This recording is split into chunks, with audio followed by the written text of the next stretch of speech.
तो बच्चे आज की इस वीडियो में हम डिस्कस करेंगे oogenesis। oogenesis क्या है? It is the process of formation of female gamete और ओवा। और ये कहाँ पे होती है प्रोसेस? ओवरी में। And it consist of 3 phases। First is multiplication phase, then growth phase and maturation phase. अब जो जितने भी हमने जैसे लास्ट वीडियो में किया है कि जितने भी oogonia या जर्म सेल या एग मदर सेल फॉर्म होने होते हैं वो सारे कब फॉर्म हो जाते हैं? फिटल लाइफ में ही फॉर्म हो जाते हैं। तो अभी हम देखते हैं कि फर्स्ट क्या हुआ। oogonia डिवाइड किए माइटोटिकली और उन्होंने large number of oogonia form कर दिए। तो अभी हम क्या करेंगे, एक ओगोनियम को डिस्कस करेंगे यहाँ पे। तो फर्स्ट oogoनियम ये क्या है? डिप्लॉइड है और इसमें क्रोमोसोम के नंबर कितने हैं? 46 क्रोमोसोम के नंबर हैं। तो फर्स्ट फेज आया हमारा मल्टीप्लिकेशन फेज, जब oogonia डिवाइड किए और हमारे पास बहुत सारे oogonia फॉर्म हो गए। देन नेक्स्ट फेज जो है ग्रोथ फेज है। अब oogonia वो ग्रो किया साइज में एंड ग्रो करके उसने क्या फॉर्म किया? प्राइमरी oocyte फॉर्म किया। प्राइमरी oocyte भी क्या है? डिप्लॉइड है और 46 नंबर ऑफ क्रोमोसोम है इसमें भी। अब प्राइमरी oocyte क्या करेगा? अपने सराउंडिंग में एक layer of granulosa cell form होगी। किसके? एक आप इस तरह से भी कह सकते हो फॉलिकुलर सेल की लेयर फॉर्म हुई। फॉलिकुलर सेल क्या है? फ्लैट एपिथेलियल सेल है। जैसे हमने लास्ट वीडियो में देखा था प्राइमरी oocyte के सराउंडिंग में किसकी? फॉलिकुलर सेल की लेयर फॉर्म होती है। देन इसको हम क्या कहते हैं? Primary follicle. इसको हम कह रहे हैं प्राइमरी फॉलिकल।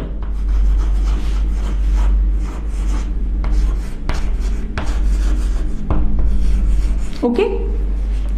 अब प्राइमरी फॉलिकल या प्राइमरी oocyte में फर्दर क्या होगा? मियोसिस 1 होगी। मियोसिस 1 जब हुई तो ये कंप्लीट नहीं होती। ये कहां तक होती है इसकी प्रोसेस? प्रोफेज तक ही इसकी प्रोसेस होती है। प्रोफेज तक, प्रोफेज 1 में ही ये स्टॉप हो जाती है। It get arrested at the prophase 1। Okay. तो ये प्रोफेज 1 पे स्टॉप हो गई, यहां पे रुक गई। तो इतना जो ये जो प्रोसेस हुई इतनी, ये कहां पे हो रही है? फीमेल फीटस में। ये जैसे मैंने यहाँ पे मेंशन किया हुआ है, कहां पे? अनबॉर्न फीमेल बॉडी में ये प्रोसेस हो रही है यहां तक। ओके। क्या किया? Primary oocyte meiosis 1 mean prophase 1 तक हुई और यहाँ पे ये स्टॉप हो गई। देन अब नेक्स्ट प्रोसेस कब होगी? ये अभी बाद में होगी प्यूबर्टी के टाइम। लेकिन अभी इसको हम देख लेते हैं यहाँ पे क्या क्या हुआ। अब यहां तक हो गया कि इसके बाद बर्थ होगा। देन ये जो प्राइमरी फॉलिकल्स हैं, तो ऐसे बहुत सारे प्राइमरी फॉलिकल जो होंगे बर्थ से लेके प्यूबर्टी तक जो है डीजनरेट कर जाते हैं। तो हमारे पास जो प्यूबर्टी के टाइम जो है ओनली 60,000 to 80,000, 60,000 से लेके 80,000 तक प्राइमरी फॉलिकल ही ईच ओवरी में रह जाते हैं। 2 ओवरीज होती हैं तो हर एक ओवरी में कितने होंगे? 60,000 to 80,000 प्राइमरी फॉलिकल ही रह जाते हैं। ओके। तो चाइल्डहुड के टाइम क्या होता है कि ओवरी इनएक्टिव रहती है एंड प्यूबर्टी से लेके मेनोपॉज तक क्या होगा? हर एक ओवरी से एवरी मंथ क्या होगा?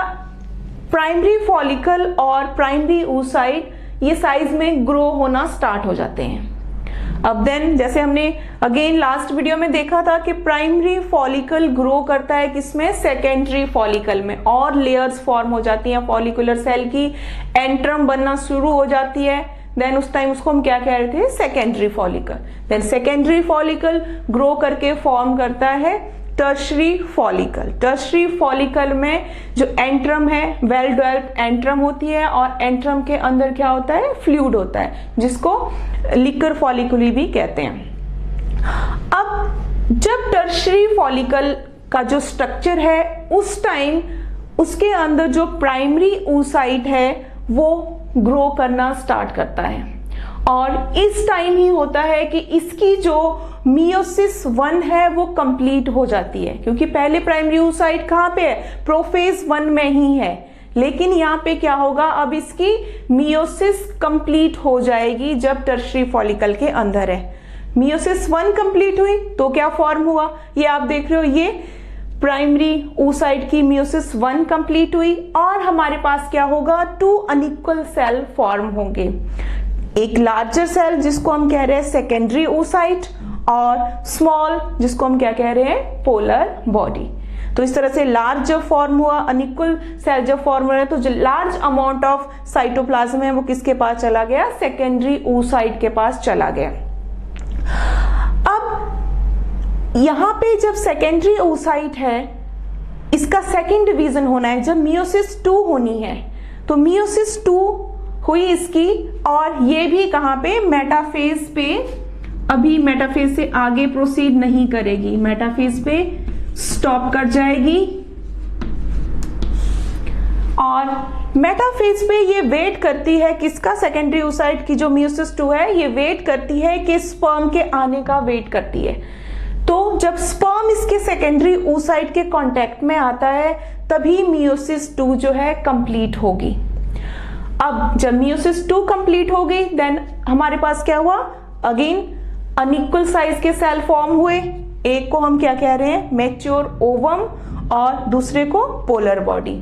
ठीक है, ये फर्स्ट पोलर बॉडी थी और ये इसको हम सेकंड पोलर बॉडी कह रहे हैं। अब ये जो है एक फीमेल न्यूक्लियस है और दूसरा ये मैंने जो मेल न्यूक्लियस है वो दिखाया है। तो जब फीमेल न्यूक्लियस और मेल न्यूक्लियस फ्यूज करेंगे, फ्यूजन ऑफ गैमीट होगी, देन हमारे पास क्या होगा, जाइगोट की फॉर्मेशन होगी। बट हमने इस पे आगे नहीं जाना है, अभी यहीं तक मैच्योर ओवम की फॉर्मेशन हो गई। अब जो मैच्योर ओवम है, आप देख रहे हो इसके पास लार्ज अमाउंट ऑफ न्यूट्रिएंट्स होंगे क्योंकि इसके पास ज्यादा साइटोप्लाज्म है, तो जो डेवलपिंग ओवम है इसको ज्यादा न्यूट्रिएंट्स मिलेंगे। अब यहाँ पे हम देख रहे हैं कि जैसे एक ओगोनियम था और उससे हमारे पास क्या क्या फॉर्म हुआ, एक ओगोनियम से हमारे पास सिंगल ओवम फॉर्म हुआ,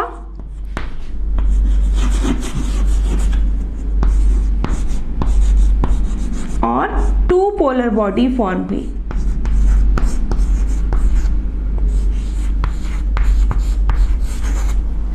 ओके, तो ये पोलर बॉडी बाद में डीजनरेट कर जाती है।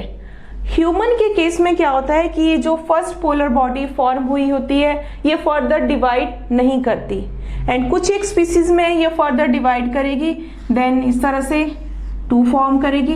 तो उस केस में कितने हो जाएंगे हमारे पास, इस तरह से 3 पोलर बॉडी होंगी। तो ये भी जितनी भी पोलर बॉडी होंगी वो लास्ट में क्या कर जाती हैं, डीजनरेट कर जाती हैं। ओके, तो ये था oogenesis के बारे में। आई होप आपको क्लियर हो गया होगा।